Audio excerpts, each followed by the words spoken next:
Bienvenue au podcast de la Fondation Ronald Denis. Au travers des épisodes, la chirurgienne, Dr Anne-Sophie Studer, s'entretiendra avec diverses personnes clés à la mission de la Fondation qui démystifieront avec elle le rôle de celle-ci au Québec. Donc, bonjour à tous ceux qui nous écoutent. Je suis Dr Anne-Sophie Studer, chirurgienne bariatrique et métabolique au CHUSS du Nord de l'île de Montréal. Et aujourd'hui, je donne la réplique à Dr Malek Meskawi, qui est urologue dans le même centre. La première fois que j'ai rencontré Malek, c'était sur une garde de trauma au beau milieu de la nuit, un cas de vessie à réparer. Mais bon, ça, c'est quand on n'arrive pas à dormir ou qu'on s'ennuie. Mais sinon, ta pratique élective au cours de la journée, c'est pas du tout ça. Exactement, oui, effectivement. Bonjour à tout le monde. Donc, les traumas, c'est vraiment une petite partie de notre pratique. La majorité de ma pratique, je m'en occupe surtout des pathologies du santé de l'homme. Je travaille au CHUSS du Nord de l'île de Montréal et au centre hospitalier de l'Université de Montréal, le CHUM. Je te remercie, Malek, d'avoir accepté de venir parler sur le podcast de la Fondation aujourd'hui. Comme le but de cet épisode, c'est de parler de la Fondation Ronald Denis et de la santé de l'homme, est-ce que tu peux nous expliquer qu'est-ce que ça englobe, la santé de l'homme? En fait, avant de parler un peu des volets de santé de l'homme, il existe un stéréotype culturel chez les hommes où ils sont moins susceptibles à rechercher une aide médicale, là, ou de parler de leurs préoccupations de santé, surtout quand ça touche la santé sexuelle et la santé urinaire, là. Et cette réticence est en général due un peu aux valeurs, aux normes culturelles liées à la masculinité que la société donne, là. Ça peut être aussi dû aux peurs de s'exposer ou de se sentir fragile, là. Donc, où certains hommes ne sont pas à l'aise un peu de parler de leurs problèmes de santé, là. Donc, c'est pour cela que c'est très important d'adresser ce sujet et c'est très important de sensibiliser les hommes et de les éduquer un peu sur la santé sexuelle, santé urinaire, tout ce qui est lié à la santé de l'homme. Et il y a beaucoup d'hommes, en fait, qui consultent pas et qui pensent les symptômes qu'ils ont, c'est comme une évolution naturelle de leur maladie.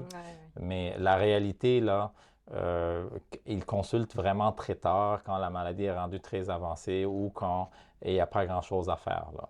Donc, pour parler un peu des volets de santé de l'homme, il y a 3 volets. Première chose qu'on appelle la dysfonction sexuelle, qui englobe plusieurs choses. La première chose, c'est les troubles de l'érection. Deuxième chose, ça peut être le déficit hormonal lié à l'âge, ou on l'appelle l'andropause. La troisième chose aussi, c'est les problèmes de courbure de la verge, ou comme la maladie de Peyronie. Le deuxième volet de santé de l'homme, c'est vraiment les troubles mictionnels ou les troubles urinaires, principalement liés à ce qu'on appelle l'hyperplasie bénigne de la prostate. Et enfin, le dernier volet de santé de l'homme, c'est le dépistage, le diagnostic et le traitement du cancer de la prostate.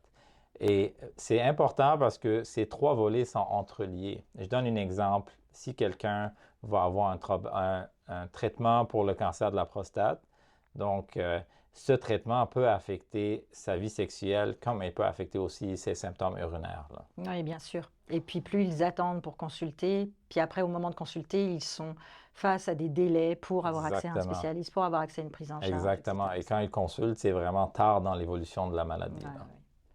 Alors, on va se concentrer sur l'hyperplasie bénigne de la prostate et le cancer de la prostate. Alors, si on commence par l'hyperplasie bénigne de la prostate, qu'est-ce que c'est? Est-ce que tu peux nous en parler? En fait, après l'âge de 50 ans, tous les hommes ils vont avoir la prostate des hommes va grossir. OK? Donc, ce gonflement, on le nomme hyperplasie bénigne de la prostate, là.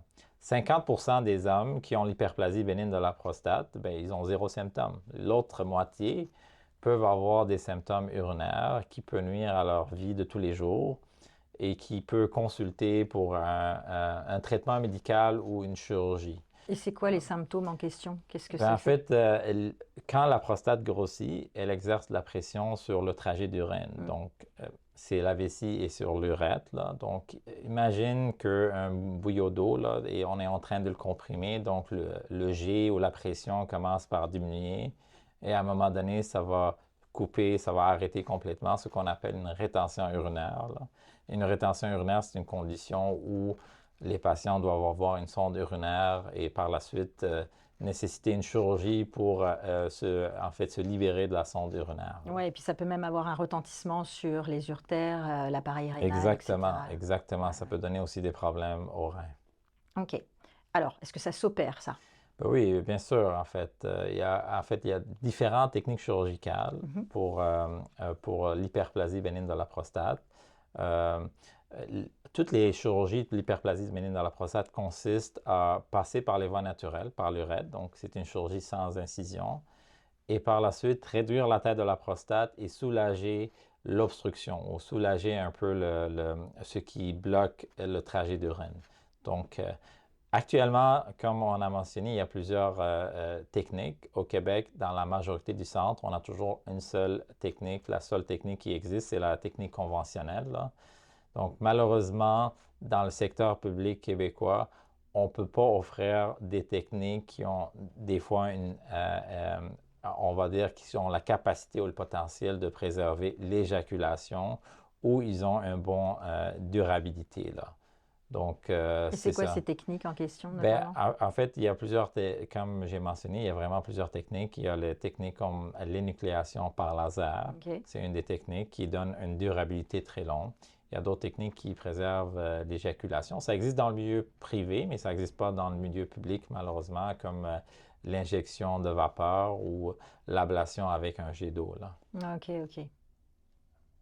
Et la chirurgie, alors, pour l'hyperplasie bénigne de la prostate, en termes de délai, on parle de quoi? Ben, malheureusement, les patients avec un diagnostic d'hyperplasie bénigne de la prostate, donc comme le nom indique, c'est une maladie bénigne, donc ils doivent attendre longtemps pour avoir une chirurgie Ouais, ouais.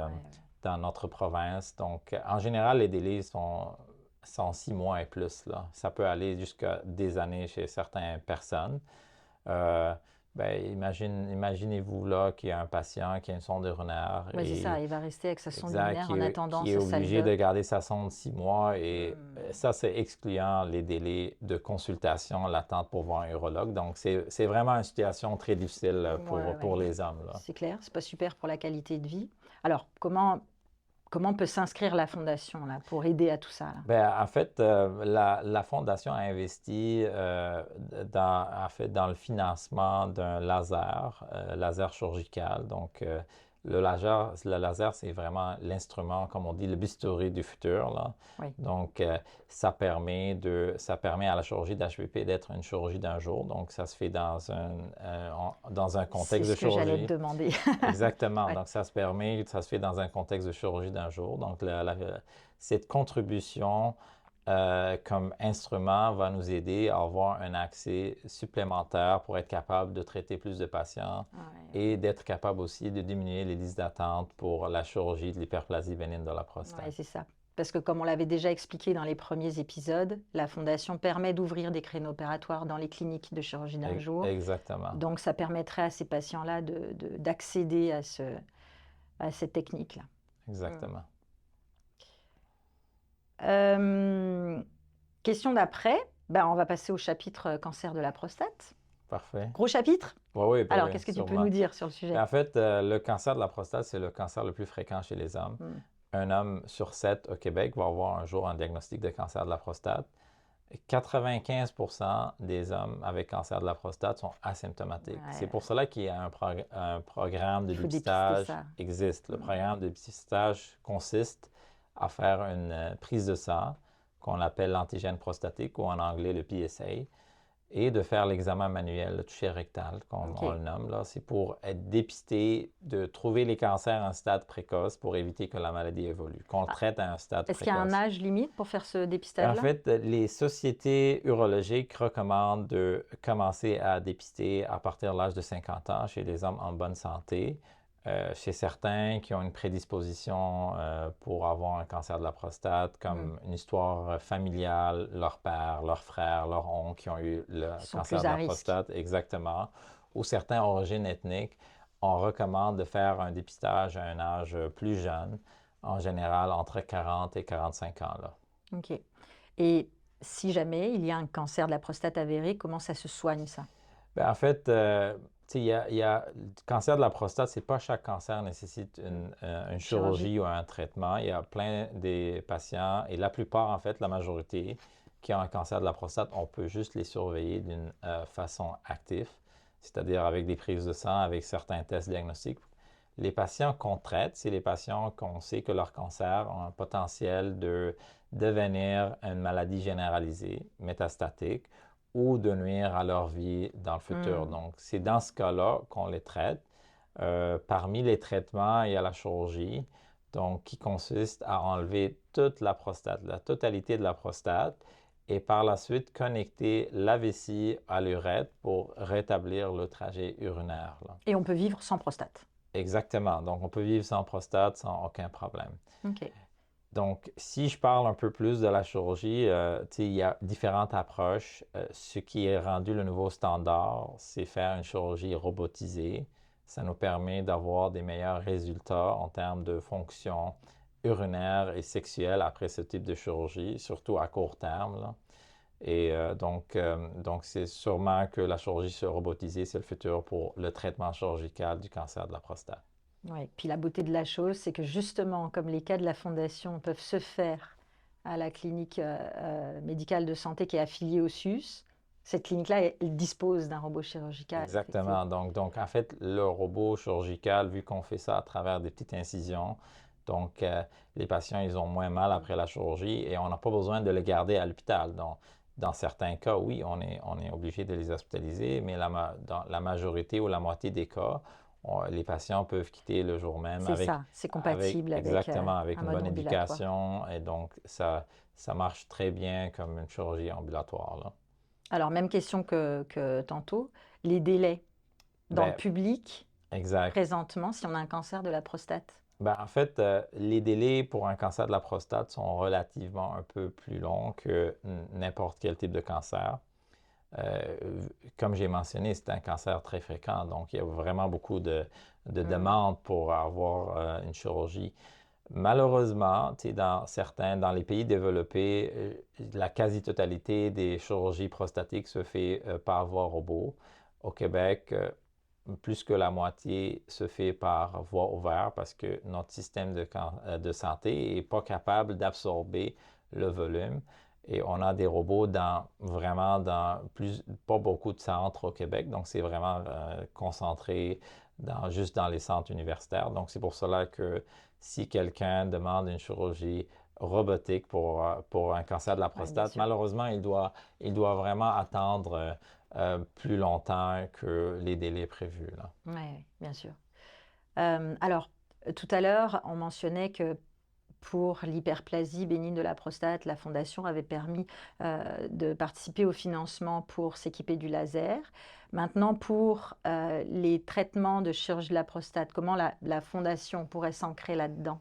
En fait, la contribution de la Fondation, c'était surtout nous donner l'accès à un centre chirurgical, là, ambulatoire, qui va nous permettre d'augmenter notre accès pour être capable de traiter plus de patients. Donc, le rôle de la Fondation, c'était surtout de nous permettre d'avoir un accès dans un centre pour faire plus des patients en ambulatoire et d'être capable de réduire les délais et les listes d'attente, là.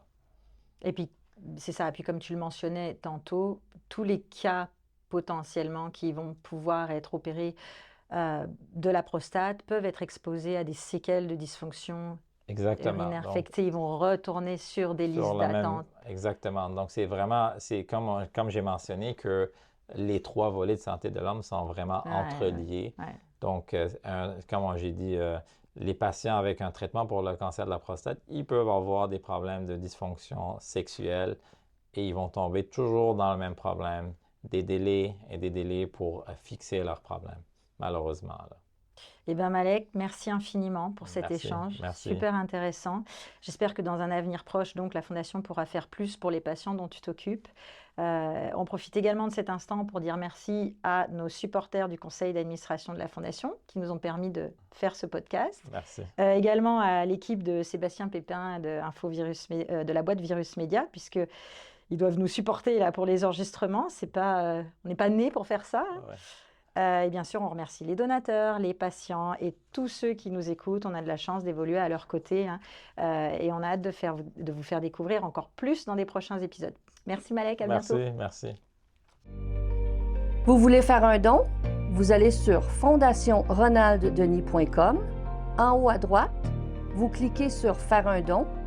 Vous pouvez aussi passer par là pour participer à nos événements de levée de fonds. Vous avez des questions, des commentaires, des retours d'expérience? La page Facebook Fondation Ronald Denis ou bien info@fondationronalddenis.com.